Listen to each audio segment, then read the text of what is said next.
राजधानी के शहीद स्मारक पर इस समय हम खड़े हैं। आपको बता दें कि हमारे साथ में राजस्थान शिक्षक संघ के कुछ लोग यहाँ पर हैं और सबसे बड़ी बात यह है कि ये वो मांग कर रहे हैं जो 2018 से लंबित चल रही है। जी हाँ, हम बात करें तृतीय श्रेणी शिक्षकों के ट्रांसफ़र की और भी क्या कुछ मांगे हैं जिसके लिए आज इन्होंने यहाँ पर धरना प्रदर्शन किया, इनसे ही जानेंगे। भाई साहब, आज आप यहाँ पर बैठे हैं, तृतीय श्रेणी शिक्षकों के ट्रांसफ़र एक सबसे बड़ी मांग है जो 2018 से लंबित चल रही है, और उसके अलावा और क्या कुछ मांगे हैं, और मुख्यमंत्री जी से, शासन से, प्रशासन से अगर आपकी बात हुई है तो क्या बात हुई है, क्या आश्वासन आपको? हम काफ़ी लंबे समय से तृतीय श्रेणी अध्यापकों के ट्रांसफ़र की डिमांड रख रहे हैं। सरकार बार बार वार्ता करने के बाद, ज्ञापन देने के बाद, आंदोलन करने के बाद भी सरकार इसको करने के लिए तैयार नहीं है। हमारे शिक्षा मंत्री जी के बयान आते हैं कि तृतीय श्रेणी अध्यापक जिस ज़िले में लगा है उसी में ही रहेगा वो, जबकि आज तक सब जगह से ट्रांसफ़र सभी कर्मचारियों के, चाहे वो किसी ग्रेड का हो, होते रहे हैं। तो हमारी इस डिमांड के लिए और इसके साथ साथ जो पूरा ये अपना NEP 20 जो है, NEP 20 के लिए हमारा ये था कि ये संसद में कोरोना काल में बिना कोई बहस किए इसको लागू किया गया। ये शिक्षा के प्राइवेटाइजेशन का एक ड्राफ्ट है। जिस तरह से किसानों के 3 कानून, काले कानून थे, वैसा ही ये कानून आया है। हम डिमांड करते हैं कि या तो इसको रद्द किया जाए, नहीं तो इसकी समीक्षा करके इसको दुरुस्त किया जाए। तीसरा हमारी डिमांड है प्रमोशंस किए जाएं। प्रमोशंस अगर हम कैडर वाइज करेंगे तो हमारी 3rd ग्रेड के पोस्टें भी खाली हो जाएंगी, और जो लोग दूर दराज ज़िले में बैठे हैं वो उस खाली स्थान पे ट्रांसफ़र करा के आ सकेंगे। और उसके साथ साथ वहाँ जो रिक्त पद होंगे उन पे हमारे बेरोजगार साथी हैं, वो नई भर्ती भी सरकार कर पाएगी, उनको रोजगार मिलेगा। ये इन सब तरह की हमारी डिमांड्स को लेकर ये इतना बड़ा स्टेप जो हम 27 तारीख से पैदल यात्रा कर रहे हैं वो हमें उठाना पड़ा। राजस्थान में कौन कौन से ज़िलों से आपके पास में समर्थन है?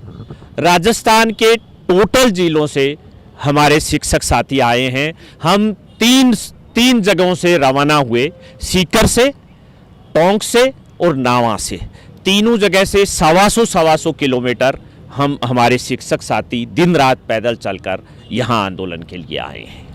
सब जहाँ तक मुझे ध्यान पड़ता है, अभी बीच में ये जब से भाजपा सरकार बनी है, बीच में शायद प्रथम श्रेणी और द्वितीय श्रेणी के शिक्षकों के ट्रांसफ़र थोड़े बहुत शायद खोले थे। तो आपको क्या लगता है कि आखिर ऐसी क्या वजह है जो पुरानी सरकार में भी और इस नई सरकार में भी क्या वो फांस अटक रही है कि तृतीय श्रेणी की तरफ ध्यान नहीं जा रहा है, या जानबूझ के नहीं देना चाह रहे हो? तृतीय श्रेणी के ट्रांसफ़र्स काफ़ी लंबे समय से नहीं हुए, और सरकार इसलिए डर रही है कि पिछली बार कांग्रेस गवर्नमेंट ने जब एप्लीकेशंस ली थी तो 85,000 लोगों के ट्रांसफ़र के आवेदन आए थे, और सरकार DPC नहीं कर रही, तो उनके पास इन जिलों में रिक्त पद नहीं है। अगर सरकार DPC कर दे तो उसका ट्रांसफ़र का रास्ता आसान हो सकता है, लेकिन वो कहीं ना कहीं प्रशासन और सरकार के बीच में समझने का जो फ़र्क है उसकी वजह से ये सब हो रहा है। ना सिर्फ आपका संघ बल्कि तमाम अलग अलग जो कर्मचारी संगठन है, भले ही वो सचिवालय वाले हों या और कोई से भी संगठन हो, वो सब कभी ना कभी शहीद स्मारक पे बैठ चुके हैं। आप लोगों ने भी वो खबरें देखी होंगी, और वो सब आरोप वो लगा रहे हैं सीधे प्रशासन पे कि प्रशासनिक अमला इतना ज़्यादा भारी हो चुका है कि वो सरकार को या मुख्यमंत्री को या जो भी उनके संबंधित डिपार्टमेंट का मंत्री है उनको गुमराह कर रहा है। देखिए, अगर हमारा सबसे बड़ा एक रीजन ये भी है, राजस्थान में अभी जो सरकार बनी है, हमारे मुख्यमंत्री जी एकदम नए हैं, किसी भी प्रशासनिक पद पे वो आज तक नहीं रहे, सरपंच को छोड़ के। तो इन चीज़ों को समझने में उन्हें अभी टाइम लगेगा। जब तक मुखिया को समझ पैदा नहीं होती तब तक हम लोगों से काम कराना कोई आसान नहीं होता। तो इसकी वजह हम यही मानते हैं कि उनका कंट्रोल नहीं होना और ज़्यादातर चीज़ें दिल्ली से डिसाइड होना। तो प्रशासनिक अमला जो बड़े लेवल पे बैठा है वो सोचता है जो डिसाइड होना है वो दिल्ली से होना है, यहाँ इनके पास ज़्यादा कुछ है नहीं। इस वजह से ये सारी चीज़ें हो रही हैं। भंवरलाल कसवा, प्रदेश उपाध्यक्ष, राजस्थान शिक्षक संघ शेखावत। ये थे हमारे साथ प्रदेश उपाध्यक्ष भंवरलाल जी। और कुछ और भी लोग यहाँ पर हमारे साथ मौजूद हैं, उनसे भी हम बात करने की कोशिश, जैसे प्रदेश उपाध्यक्ष जी ने बताया पूरा जो मसला है वो सारा समझा और कहाँ पे फांस अटक रही है वो बता दिया। अब आप लोग यहाँ पर भारी संख्या में इकट्ठे हुए थे, यहाँ से अपने इस आंदोलन को आप कहाँ तक आप लेकर जाएंगे अगर आपकी बात नहीं मानी जाती है तो? सर, हम पिछले 8-10 साल से तृतीय श्रेणी शिक्षकों के ट्रांसफ़र की मांग लेकर के आए हैं। पिछली गवर्नमेंट सरकार ने भी हमारी बात को ऐसे ही टालम टोल करते रहे, शिक्षा नीति बनाएंगे, शिक्षा नीति बनाएंगे, लेकिन कोई भी सरकार शिक्षा नीति नहीं बनाई। हमारे मानना तो यही है कि इसके पीछे भ्रष्टाचार है, नेता लोग पैसा खाते हैं, इसीलिए ये जो नीति। एक बार शायद पिछली गवर्नमेंट में शिक्षकों का कोई प्रोग्राम था, मुख्यमंत्री अशोक गहलोत थे, शिक्षा मंत्री गोविंद सिंह डोटासरा थे और मुख्यमंत्री अशोक गहलोत ने उस समय के मंच से पूछा था शिक्षकों से कि ट्रांसफर में पैसे देने पड़ते हैं क्या, तो सब ने एक जवाब में कहा था कि हाँ देने पड़ते हैं। क्या ये भी एक वजह है? देखो, नीति नहीं बन रही है तो इसका मतलब यही है कि ये एक वजह है। और राजनीतिक स्तर जो है वो मतलब ब्यूरो को ये ट्रांसफ़र को लेकर के एक दबाव बनना हुआ है कि इनके यानी कि उनकी राजनीति ख़त्म।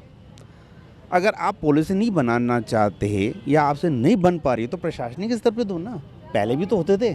जब से इन एमएलए ने अपने हाथ में लिया है transfer ban, third grade teachers के अगर ट्रांसफ़र नहीं किए जा रहे तो भैया इतनी भीड़ कैसे इकट्ठी होगी? कितने सालों से क्यों नहीं कर रहे? और तो भैया पॉलिसी बना के करो।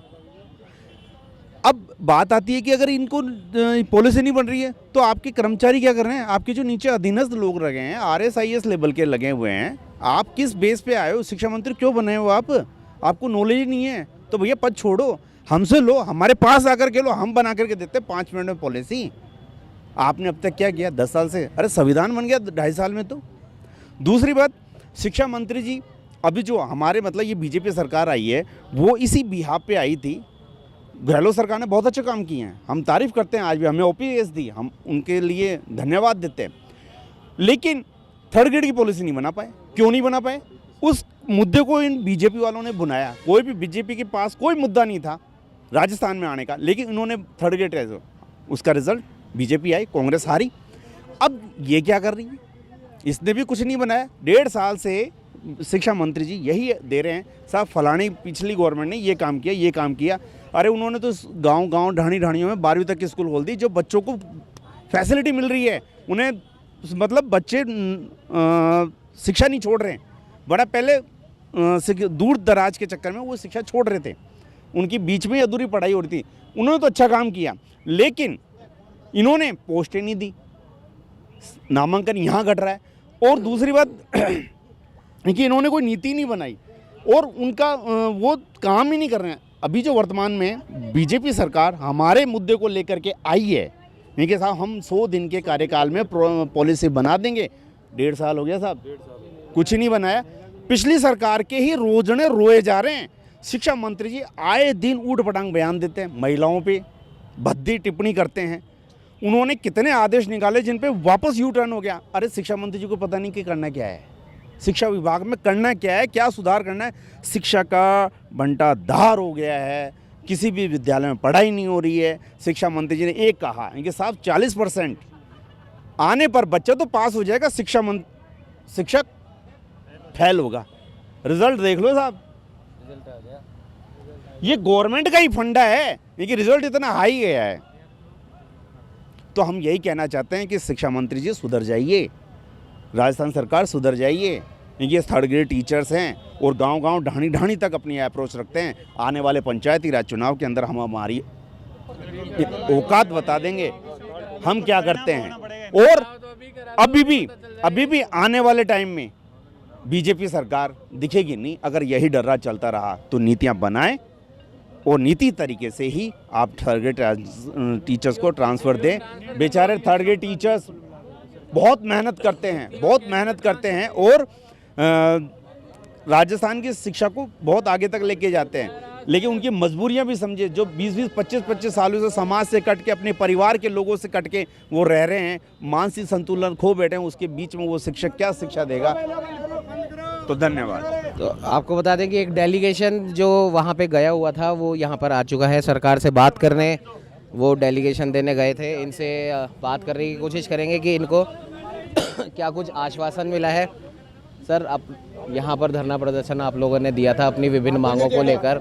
आपका डेलीगेशन एक शिक्षा मंत्री जी के पास में गया था, क्या वहाँ से आपको आश्वासन मिला है, क्या बात हुई है? हमारी तमाम मुद्दों पर बहुत विस्तार से बातचीत हुई है और उसमें प्रमोशन के बारे में उन्होंने पूरा आश्वस्त किया है कि इस प्रक्रिया को हम जल्दी से जल्दी करेंगे। खासकर जो पिछली बकाया डीपीसी है, चाहे वो सेकंड से फर्स्ट ग्रेड की है, चाहे फर्स्ट से प्रिंसिपल पे है, और थर्ड से सेकंड की जो सबसे बड़ा मसला था उसमें उन्होंने कहा कि इसको हम बहुत युद्ध स्तर पे इसको करके, और इसमें जो भी कोई टेक्निकल फॉल्ट्स हैं हमें चाहे कोर्ट में सरेंडर होना पड़े किसी मामले में, उन्होंने कहा हमने एफिडेविट दे दिया ऑलरेडी कि हम जो केस हमारे वापस लेने से भी अगर ये हो सकता है तो इसको करेंगे।